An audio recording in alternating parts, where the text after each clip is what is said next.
Hi everyone, आज हम लोग देखेंगे बिहार एसएससी का मॉडल प्रैक्टिस सेट तीसरा। इसमें हर एक क्वेश्चन का हम लोग एक्सप्लेनेशन भी देखेंगे। तो सबसे पहला क्वेश्चन है, कहता है ब्रह्मपुत्र नदी के संदर्भ में निम्नलिखित में से कौन सा कथन सही है। तो पहला कथन है, इसे तिब्बत में सांगपो और चीन में यारलुंग जांगबो कहा जाता है। तो बिल्कुल सही बात है, तिब्बत में सांगपो और चीन में यारलुंग जांगबो कहा जाता है। दूसरा ऑप्शन है चेमा युंगडुंग ग्लेशियर इसका स्रोत है। तो ये भी ऑप्शन सही है कि चेमा युंगडुंग जो है यहाँ से इसका उत्पत्ति होता है। और तीसरा ऑप्शन है कहता है कि फरक्का बैराज से या बांग्लादेश में प्रवाहित होती है, जहाँ इसे पद्मा कहा जाता है। तो ये गलत है, ठीक है, ऑप्शन नंबर तीसरा गलत है। तो इसमें अपना जो ऑप्शन हो जाएगा, आंसर जो होगा वो क्या होगा, तो ये देखते हैं, 1 और 2 सही है। तो 1 और 2 किस में है, 1 और 2 ऑप्शन नंबर 3 में हो जाएगा। आगे देखते हैं, अगला क्वेश्चन है, सूर्य ऊर्जा का एक सतत स्रोत है। सूर्य के वायुमंडल में कौन सी न्यूक्ली फ्यूज हो जाती है। तो सूर्य के वायुमंडल में हाइड्रोजन जो होता है इसका न्यूक्लियो फ्यूज हो जाता है, ठीक है, और ये बहुत ऊर्जा का निर्माण करता है। तो ऑप्शन नंबर दूसरा हो जाएगा। अगला क्वेश्चन है 3 नंबर, मोहम्मद पैगंबर का जन्म कहाँ हुआ था। तो मोहम्मद पैगंबर का जन्म जो हुआ था वो कहाँ हुआ था, मक्का, मदीना, बगदाद या दौलताबाद। तो इनका हो जाएगा मक्का में। मोहम्मद पैगंबर का जन्म मक्का में हुआ था। और कब हुआ था, तो 570। मोहम्मद पैगंबर का जन्म मक्का में हुआ था और इनका जो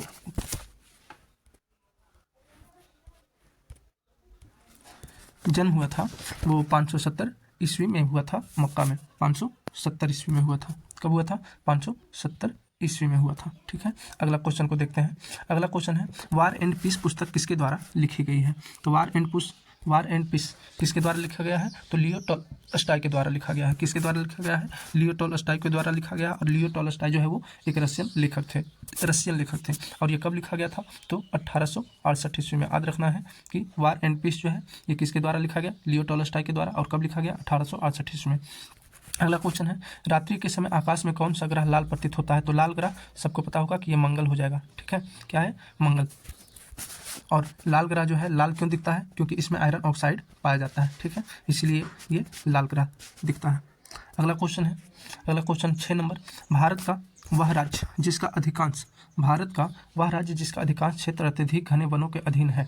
तो अत्यधिक घने वनों के अधीन जो है वो है कौन, वो अरुणाचल प्रदेश है। देखिए, अगर ये पूछता कि अत्यधिक वन वाला क्षेत्र जो है वो कौन सा राज्य है, तो वो हो जाएगा मध्य प्रदेश, ठीक है।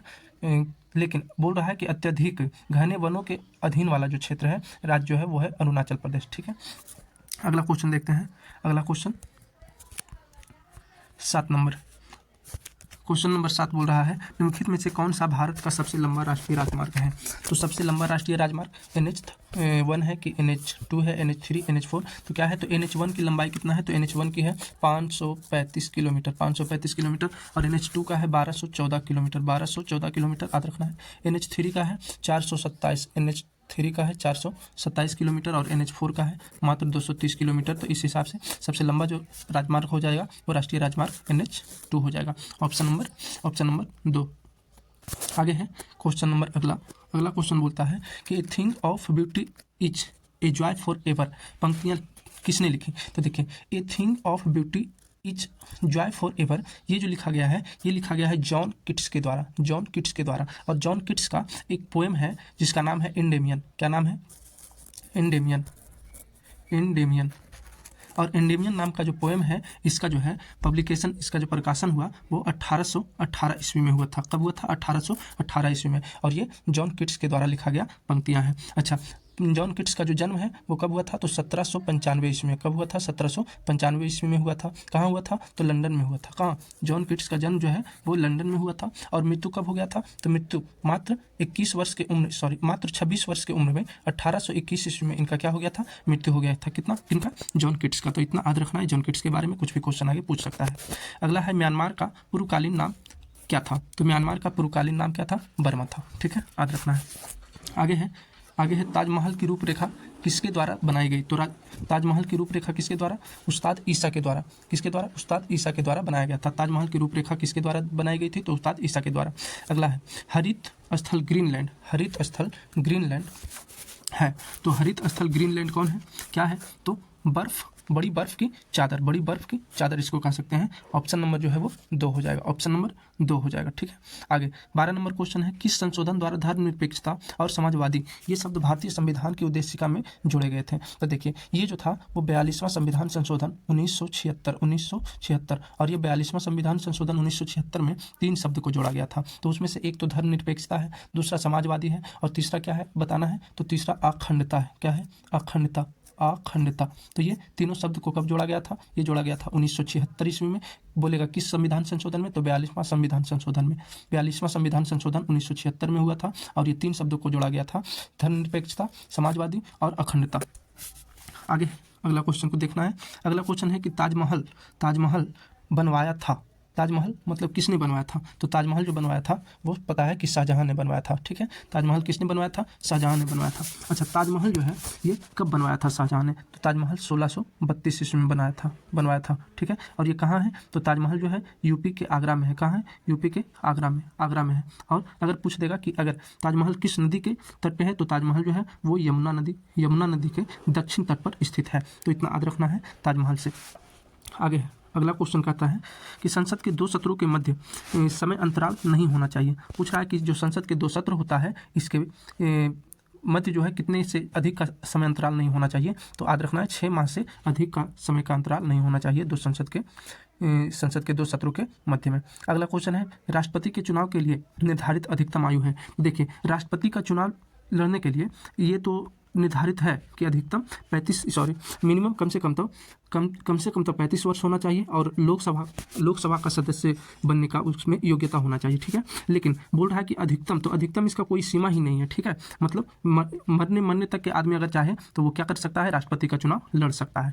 मान लिया जाए कि अगर कोई व्यक्ति आज चुनाव लड़ता है, ठीक है, और वो 70 वर्ष का है, 80 वर्ष का है, फिर भी वो आराम से लड़ सकता है, क्योंकि राष्ट्रपति का चुनाव लड़ने के लिए कोई उम्र की सीमा को निर्धारित नहीं किया गया है भारतीय संविधान में। ठीक है, तो यहाँ पे हो जाएगा ऐसी कोई सीमा नहीं है, तो ऑप्शन नंबर 4 हो जाएगा सही।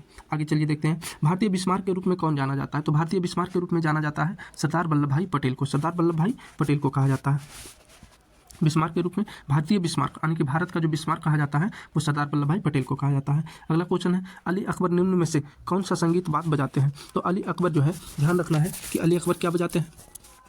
तो अली अकबर जो है वो क्या बजाते हैं?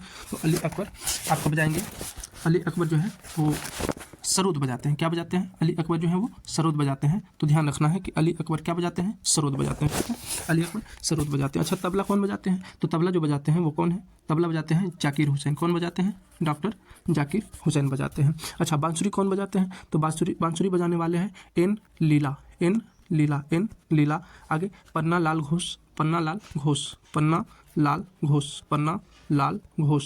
लाल घोष, ये भी क्या बजाते हैं? बांसुरी बजाते हैं। सितार कौन बजाते हैं? सितार रविशंकर बजाते हैं। कौन बजाते हैं? रविशंकर। और तबला कौन बजाते हैं? ये तो हो गया डॉक्टर जाकिर हुसैन। आगे चलते हैं, तो इसका जो हो जाएगा सरोद बजाते हैं। अली अकबर क्या बजाते हैं? तो अली अकबर सरोद हो जाएगा। ठीक है, आगे अगला क्वेश्चन है, रामायण डैश द्वारा लिखित एक महाकाव्य है। तो रामायण किसके द्वारा लिखित है? तो रामायण जो है वो वाल्मीकि के द्वारा लिखा गया है। रामायण वाल्मीकि के द्वारा लिखा गया है। अध्यापक दिवस कब मनाया जाता है? बोलता है कि अध्यापक दिवस कब मनाया जाता है? तो अध्यापक दिवस जो है वो क्या हो जाएगा? 5 सितंबर को मनाया जाता है। और पता है 14 नवंबर को बाल दिवस मनाते हैं, 2 अक्टूबर को गांधी दिवस मनाते हैं, गांधी जयंती मनाते हैं। तो यहाँ पर जो ऑप्शन हो जाएगा वो क्या हो जाएगा? इसका हो जाएगा 5 सितंबर आंसर। आगे चलते हैं, अगला क्वेश्चन है, सामूहिक खेती यहाँ के घास स्थलों में की जाती है। तो सामूहिक खेती जो की जाती है वो कहाँ के घास स्थलों में की जाती है? तो वो स्टेपीज में की जाती है। कहाँ पे की जाती है? स्टेपीज में की जाती है। ठीक है, अच्छा, वेल्ड कहाँ के घास के मैदान को कहते हैं? तो साउथ अफ्रीका जो है, दक्षिण अफ्रीका के साउथ अफ्रीका के घास के मैदान को वेल्ड कहा जाता है। प्रेरी कहाँ के घास के मैदान को कहा जाता है? तो ये कहा जाता है नॉर्थ अमेरिका यानी कि उत्तर अमेरिका के घास के मैदान को प्रेरी कहा जाता है। और पंपास कहा जाता है दक्षिण अमेरिका। ध्यान रखना है, दक्षिण अमेरिका। ठीक है, दक्षिण अमेरिका। आगे चलना है, अगला क्वेश्चन बोलता है बोस्टन टी पार्टी थी, तो बोस्टन टी पार्टी क्या थी, तो बोस्टन टी पार्टी क्या थी, चाय कर के विरुद्ध, क्या हो जाएगा, चाय कर के विरुद्ध विरोध था, चाय कर के विरुद्ध एक क्या था, विरोधी तो था बोस्टन टी पार्टी। अगला क्वेश्चन है, अगला क्वेश्चन है निम्नलिखित में से किस आंदोलन का नेतृत्व महात्मा गांधी द्वारा नहीं किया गया था। तो देखिए महात्मा गांधी के द्वारा सविनय अवज्ञा आंदोलन किया गया था, चंपारण सत्याग्रह किया गया था और असहयोग आंदोलन किया गया था। लेकिन बारदोली सत्याग्रह जो है ये किसके द्वारा किया गया था, तो सरदार वल्लभ भाई पटेल के द्वारा किया गया था। सविनय अवज्ञा आंदोलन कब हुआ था, 1930 ईस्वी में। कब हुआ था, 1930 ईस्वी में। चंपारण सत्याग्रह 1917 ईस्वी में और असहयोग आंदोलन 1920 ईस्वी में। कब हुआ था, 1920 ईस्वी में। इतना याद रखना है। आगे चलते हैं। अगला क्वेश्चन है यूपीएससी संघ लोक सेवा आयोग के सदस्य कितनी अवधि तक पदासीन रहते हैं। तो देखिए इसमें आप इसको देख सकते हैं 6 वर्ष तक या 63 वर्ष तक की आयु का होने तक, जो भी पहले हो। ये पहला ऑप्शन है। दूसरा ऑप्शन है 5 वर्ष तक या 60 वर्ष तक की आयु का होने तक, जो भी पहले हो। और तीसरा ऑप्शन है 4 वर्ष तक या 65 वर्ष तक की आयु तक होने तक। और चौथा है 6 वर्ष तक या 65 वर्ष पूरा होने तक। तो इसमें हो जाएगा ऑप्शन नंबर 4। इसमें हो जाएगा ऑप्शन नंबर 4 कि 6 वर्ष तक या 65 वर्ष तक की आयु का होने तक, मतलब जो भी पहले हो, 6 वर्ष पहले पूछ जाए या 65 वर्ष हो जाए, उस समय तक के वह रह सकता है यूपीएससी के उस पद पे। ठीक है, यूपीएससी के सदस्य की अवधि ये बताया गया है। आगे है आईआरडीपी किसके दौरान प्रारंभ की गई थी। तो आईआरडीपी जो है वो छठी पंचवर्षीय योजना कहाँ पे है, तो छठी पंचवर्षीय योजना के दौरान हो जाएगा। आईआरडीपी किसके दौरान प्रारंभ की गई थी, तो छठी पंचवर्षीय योजना के दौरान। आगे है वेदांगों की संख्या बताएं। देखिए वेदांगों की संख्या कितनी है, तो वेदांगों की संख्या जो हो जाएगा वो कितना हो जाएगा, 6 हो जाएगा। वेदांगों की संख्या कितना हो जाएगा, 6 हो जाएगा। ठीक है, आगे चलते हैं। भूकंप लेखी द्वारा निम्नलिखित में से किसको सबसे पहले रिकॉर्ड किया जाता है। तो सबसे पहले रिकॉर्ड किसको किया जाएगा, तो सबसे पहले रिकॉर्ड पी तरंगों को किया जाता है, क्योंकि पी तरंग की जो चाल होती है वो सबसे अधिक होती है, जिसका की चाल कितना होता है, 8 से लगभग 14 किलोमीटर प्रति सेकेंड होता है। ठीक है, आगे है पुरातात्विक। अगला क्वेश्चन जो है वो अगला क्वेश्चन है पुरातात्विक प्रमाणों के आधार पर किस प्राचीन सभ्यता में कांच का प्रथम उपयोग होना पाया गया। तो ये हो जाएगा आपका मेसोपोटामिया। क्या हो जाएगा, मेसोपोटामिया, ऑप्शन नंबर 2। अगला क्वेश्चन है संविधान की 8वीं अनुसूची में शामिल की गई भाषा मैथिली बृहत रूप से देश के किस भाग में बोली जाती है। तो पता होगा कि मैथिली जो है वो बिहार क्षेत्र में बोला जाता है। मैथिली जो है वो बिहार क्षेत्र में बोला जाता है, बिहार क्षेत्र में। आगे है बलात्कार के अभियुक्त को भारतीय दंड संहिता की किस धारा के अंतर्गत अभियोजित किया जाता है। तो बलात्कार के अभियुक्त को भारतीय दंड संहिता में धारा 376, क्या हो जाएगा, 376। 302 देखिए क्या है, तो 302 हत्या है, यानी कि मर्डर है। ठीक है, 307 क्या है, तो हत्या का प्रयास है, हत्या का प्रयास। 307 हो जाएगा, 307। आगे चलते हैं। और अगला क्वेश्चन है निम्नलिखित में से कौन एक प्रकार का चेक नहीं है। तो देखिए ध्यान देना है कि निम्नलिखित में से कौन एक प्रकार का चेक नहीं है। तो आपका क्या हो जाएगा, ऑप्शन नंबर 4 हो जाएगा। स्पीड चेक जो है ये किसी प्रकार का चेक नहीं है। देखिए बिहार का राजकीय पंछी क्या है, तो राजकीय पंछी क्या हो जाएगा, तो 31 का ए हो जाएगा, गौरैया। बिहार का राजकीय पंछी गौरैया हो जाएगा। बांदीपुर राष्ट्रीय उद्यान कहाँ है, तो बांदीपुर राष्ट्रीय उद्यान जो है वो कर्नाटक में है। कहाँ है, बांदीपुर, तो ये हो जाएगा बांदीपुर राष्ट्रीय उद्यान कहाँ हो जाएगा, तो ये हो जाएगा कर्नाटक में। ठीक है, आगे चलिए। और ये कब बना था, तो 1974 में, 1974 ईस्वी में। कब बना था, 1974 ईस्वी में इसकी स्थापना हुआ था। आगे है अगला क्वेश्चन कहता है नवगठित राज्य तेलंगाना का अस्तित्व किस राज्य के विभाजन से होने को है। तो ये आंध्र प्रदेश से अलग होकर के हुआ था तेलंगाना। ठीक है, आगे है हड़प्पा स्थल नदी के तट पर स्थित है। तो हड़प्पा किस नदी पर है, तो हड़प्पा रावी नदी पर है। हड़प्पा रावी नदी के तट पर है, तो ऑप्शन नंबर 4 हो जाएगा। अगला है किस भारतीय राज्य ने किसी भ्रष्ट अधिकारी की संपत्तियों को राजसात करने का कानून पारित किया। तो ये आपका करंट का क्वेश्चन है। ठीक है, ध्यान रखना है। ये हो जाएगा ऑप्शन नंबर 2, बिहार। निम्न में से कौन सा स्थल राजगीर में स्थित नहीं है। तो राजगीर में स्थित नहीं है, कौन सा है, ये हो जाएगा मलिक बया का मकबरा। मलिक बया का मकबरा जो है ये राजगीर में नहीं है। बाकी विश्व शांति स्तूप है, मनियार मठ है और वेणुवन, ये तीनों है, आपको पता होगा। लेकिन ये जो मलिक बया का मकबरा है ये वाला नहीं है राजगीर में। अगला क्वेश्चन है किसी देश का विकास सामान्यतः निर्धारित किया जा सकता है। तो देखिए किसी देश का विकास कैसे निर्धारित किया जाता है, उसकी प्रति व्यक्ति आय भी उसमें देखा जाता है, उसके औसत साक्षरता को भी देखा जाता है, उनके लोगों के स्वास्थ्य स्तर को भी देखा जाता है। तो इस प्रकार से कह सकते हैं कि उपयुक्त सभी हो जाएगा इसका आंसर, ऑप्शन नंबर 4 हो जाएगा। आगे है अगला क्वेश्चन। अगला है अम्फान चक्रवात के संदर्भ में दिए गए कथनों पर विचार कीजिए। तो देखिए अम्फान चक्रवात के बारे में लिखा है कि अम्फान ने भारत बांग्लादेश सीमा के आसपास के मैंग्रोव क्षेत्र सुंदरवन को प्रभावित किया था? तो क्या ये ऑप्शन नंबर सही है? तो 38 में जो बोल रहा है तो ये बिल्कुल सही है। बोलता है कि अम्फान ने भारत बांग्लादेश सीमा के आसपास के मैंग्रोव क्षेत्र सुंदरवन को प्रभावित किया था, तो बिल्कुल किया था। अगला दूसरा ऑप्शन है, बोलता है पश्चिम बंगाल के तीन जिले दक्षिण और उत्तर 24 परगना और पूर्व मिदनापुर बहुत बुरी तरह से प्रभावित हुआ था, तो बिल्कुल हुआ था। तो ये दोनों के दोनों ऑप्शन सही हैं, दोनों के दोनों कथन सही बोला गया है। तो ऑप्शन नंबर कौन सा सही हो जाएगा? तो ऑप्शन नंबर हो जाएगा इसका 4, ऑप्शन नंबर 4, यानी कि 1 और 2 दोनों सही है। अगला क्वेश्चन है क्वेश्चन नंबर 39। बोलता है कि अर्धरोजगारी की समस्या कृषि क्षेत्र में पाई जाती है, इसे सही ढंग से परिभाषित किया जा सकता है जब लोग, देखिए अर्धरोजगारी होता क्या है? तो अर्धरोजगारी में जो होता है वो लोग जितना वो काम करना चाहिए उसको उतना वो काम ही नहीं करता है, ठीक है। मतलब उसमें हो जाएगा क्या? तो ऑप्शन नंबर देखिए कि क्या हो जाएगा, उससे कम कार्य करते हैं जो वे करने में सक्षम है। जैसे मान लिया जाए कि अगर हम दिन भर में 100 ईंटा ढोने की क्षमता रखते हैं, लेकिन हम दिन भर में कामचोर के जैसा केवल 80 ईंटा ढोएंगे, ठीक है। तो क्या किए, जितना हम कर सकते थे उससे कम ही काम किए, उससे कम कार्य करते हैं जो वे करने में सक्षम है, तो इसी को कहते हैं अर्धरोजगारी, ठीक है। आगे चलते हैं। अगला क्वेश्चन है कि मालगुडी डेज नामक प्रसिद्ध पुस्तक निम्नलिखित में से किस लेखक ने लिखी? तो मालगुडी डेज को किसने लिखा है? तो आर के नारायण ने लिखा है। मालगुडी डेज किसका पुस्तक है? तो आर के नारायण के द्वारा लिखा गया है। रविंद्रनाथ टैगोर का कौन सा बुक है भाई? तो यह है गीतांजलि। कब लिखा गया था? 1913 ईस्वी में, और उन्हीं के लिए इनको क्या मिला था? तो नोबेल पुरस्कार मिला था। आगे चलते हैं। अगला क्वेश्चन है उत्तरी गंगा के मैदान में निम्नलिखित में से कौन सी पहाड़ियाँ स्थित है? तो उत्तरी गंगा के मैदान में कौन सी पहाड़ियाँ स्थित है? तो आपको ध्यान रखना है उत्तरी गंगा के मैदान में ये हो जाएगा सोमेश्वर की पहाड़ियाँ। आगे है निम्न में से, अगला क्वेश्चन है 42 नंबर, निम्न में से किस देश ने मानव विकास के अर्थ में भारत से बेहतर कार्य निष्पादन किया है? तो ये कौन किया है? तो ये हो जाएगा आपका ऑप्शन नंबर दूसरा, बांग्लादेश, ये श्रीलंका, दूसरा ऑप्शन श्रीलंका। अगला क्वेश्चन है श्रीलंका की ओर हनुमान की छलांग डैश के सुंदरकांड की शुरुआत है? तो ये क्या हो जाएगा? ये रामायण की बात है ना, ठीक है, ये हो जाएगा रामायण। अगला क्वेश्चन है राज्य के नीति निर्देशक सिद्धांतों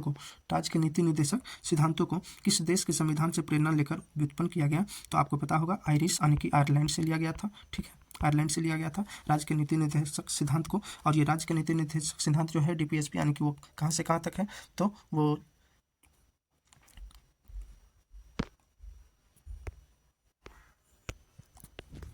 ये कहाँ से कहाँ तक के हैं? तो ये 36 से 51 तक के हैं। कितना अनुच्छेद? 36 से 51 तक के हैं, ठीक है। आगे चलते हैं। अच्छा, अमेरिका से क्या लिया गया है? तो अमेरिका से मौलिक अधिकार लिया गया है, यानी कि फंडामेंटल राइट लिया गया है, ठीक है। और ब्रिटिश से क्या लिया गया है? तो एकल नागरिकता लिया गया है, ठीक है। आगे चलते हैं। अगला क्वेश्चन है भारतीय संविधान भारतीय राज्य को एक धर्मनिरपेक्ष राज्य परिभाषित करता है, इसका तात्पर्य क्या है? भारतीय संविधान भारतीय राज्य को एक धर्मनिरपेक्ष राज्य परिभाषित करता है, इसका तात्पर्य क्या है? तो इसका तात्पर्य आपसे पूछ रहा है कि क्या है, मतलब कि धर्मनिरपेक्षता का मतलब क्या है, धर्मनिरपेक्ष का मतलब क्या है?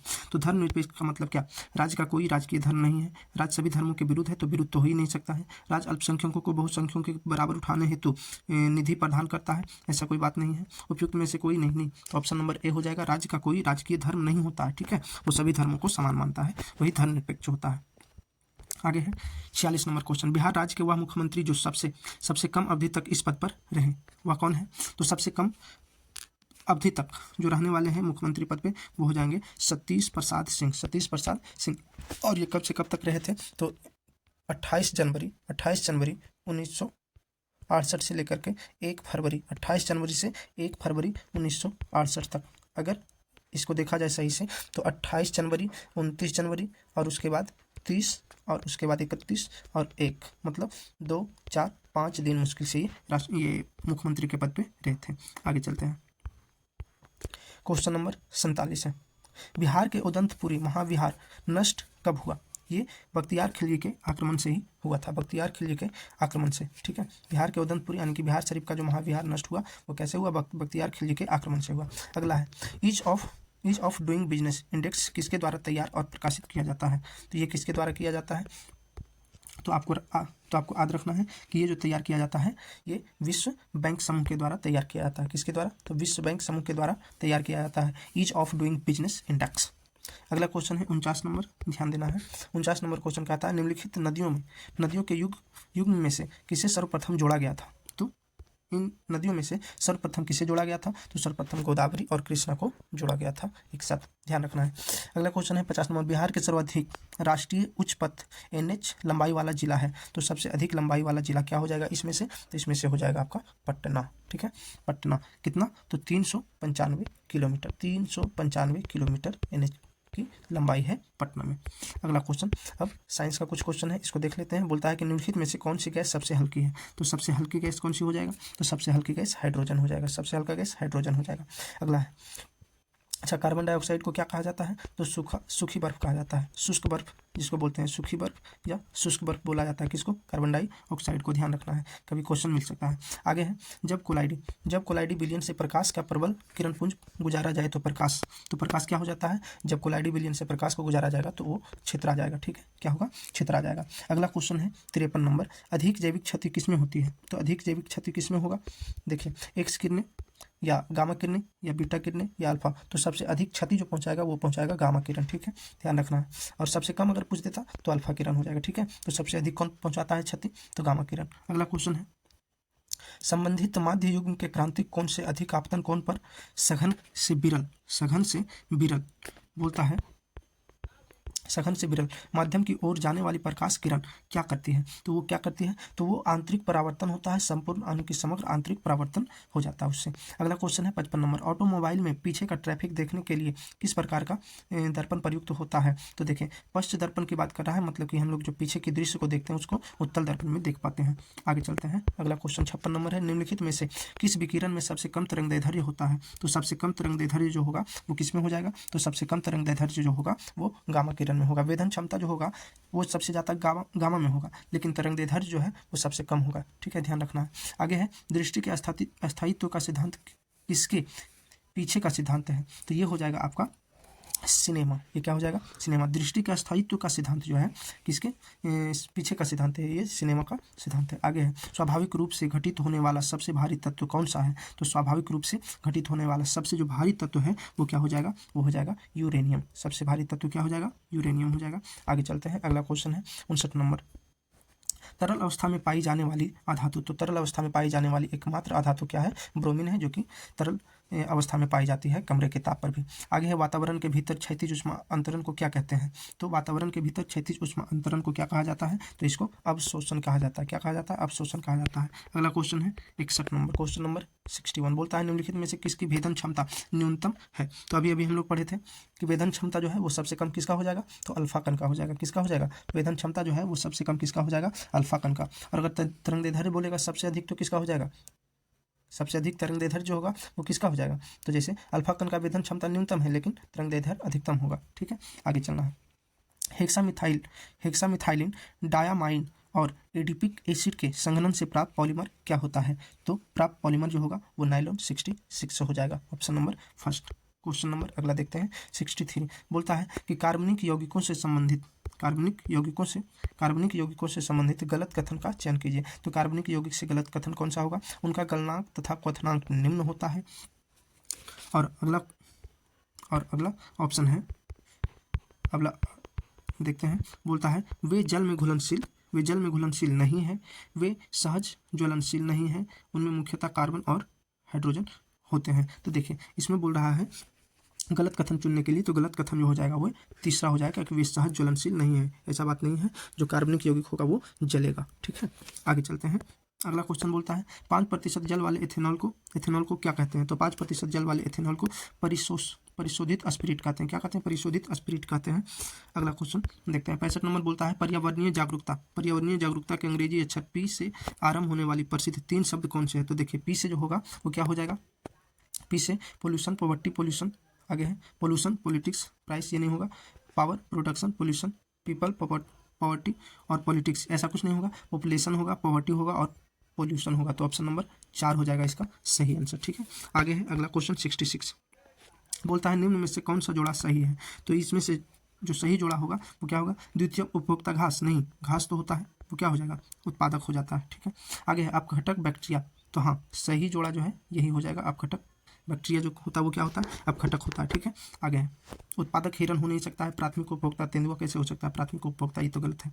अगला क्वेश्चन है संकटग्रस्त प्रजातियों को किस रंग की डेटा बुक में दर्शाया जाता है, तो संकटग्रस्त प्रजातियों को रेड डाटा बुक में दर्शाया जाता है, रेड डाटा बुक में, अर्थात जो प्राणियाँ संकट में हैं, जो विलुप्त हो रहे हैं, उसके जो डाटा दिखाया जाता है, उसका जो संग्रह बताया जाता है, वो रेड डाटा बुक में बताया जाता है, तो लाल हो जाएगा इसका आंसर। अगला क्वेश्चन 68 नंबर बोलता है निम्नलिखित में से सबसे बढ़िया कुचालक कौन सा है, तो सबसे बढ़िया कुचालक जो हो जाएगा वो क्या होगा, कांच, क्योंकि कांच जो है वो सबसे बढ़िया कुचालक है। निम्नलिखित में से क्या क्लोरोफिल अणु में पाया जाता है, तो क्लोरोफिल अणु में क्या पाया जाएगा, तो क्लोरोफिल अणु में मैग्नीशियम पाया जाएगा, ऑप्शन नंबर 2 हो जाएगा।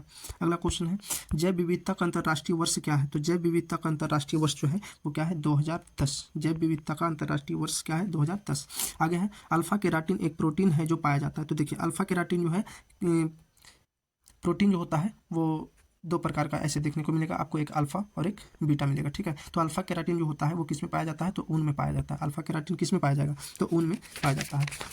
और अगला क्वेश्चन है, अगला क्वेश्चन को देखेंगे 72 नंबर बोलता है कि क्षुद्र ग्रह सूर्य के चारों ओर किन ग्रहों के बीच चक्कर लगाते हैं, तो देखिए टोटल जो होता है आपको अगर ग्रह को देखेगा तो यहाँ पे सूर्य है, बीच में आपको सूर्य मिलेगा। ठीक है, सूर्य मिलेगा, उसके बाद ये तो सन हो गया, उसके बाद देखिए पहले मिलता है बुध, उसके बाद शुक्र, उसके बाद पृथ्वी और उसके बाद मंगल, बुध शुक्र पृथ्वी और मंगल, और उसके बाद देखिए यहीं पे होता है क्षुद्र ग्रह बीच में जो होता है ना, ये क्षुद्र ग्रह हो गया, और उसके बाद रहता है बृहस्पति, तो मंगल और बृहस्पति के बीच में क्या हो जाएगा, क्षुद्र ग्रह हो जाएगा। तो मंगल और बृहस्पति हम लोग को ऑप्शन में ढूंढना है, तो कहाँ है देखते हैं, मंगल और बृहस्पति, तो मंगल और बृहस्पति, मंगल और बृहस्पति, ऑप्शन नंबर कितना 2, ऑप्शन नंबर 2, क्षुद्र ग्रह मंगल और बृहस्पति के बीच में पाए जाते हैं। अगला क्वेश्चन है सूर्य का पृष्ठीय तापमान आंका गया है, तो सूर्य का पृष्ठीय तापमान जो है वो 6000 डिग्री सेल्सियस आंका गया है। ठीक है, ध्यान रखना है। अगला क्वेश्चन है कि दूरदर्शन चैनल की विशिष्टता है, दूरदर्शन चैनल की विशिष्टता क्या है भाई, तो प्रेषित संकेत की आवृत्ति, प्रेषित संकेत का वेग, दूरदर्शन स्क्रीन के भौतिक आयाम या चित्र नलिका का आकार, तो इसमें हो जाएगा आपका ऑप्शन नंबर ए, प्रेषित संकेत की आवृत्ति हो जाएगा दूरदर्शन चैनल की विशिष्टता। अगला क्वेश्चन है 75 नंबर बोलता है निम्न में से कौन सी डिस्क परिचालन तंत्र DOS कमांड है, तो ये हो जाएगा आपका 75 का जो है ये ऑप्शन नंबर हो जाएगा 4 फॉर्मेट। ठीक है, निम्न में से कौन सी डिस्क परिचालन तंत्र DOS कमांड है, ये फॉर्मेट हो जाएगा। ठीक है, तो टोटल हम लोग 50 GK और 25 जनरल साइंस का क्वेश्चन को हम लोग देखे हैं। ठीक है, और इसका जो मैथ का है, मैथ का हम अलग से वीडियो बनाएंगे। ठीक है, तो आपको कैसा लगा वीडियो कमेंट करके ज़रूर बताएंगे। ठीक है, तो आज यहाँ तक छोड़ते हैं, अगले सेट को हम लोग अगले वीडियो में देखेंगे। Thank you.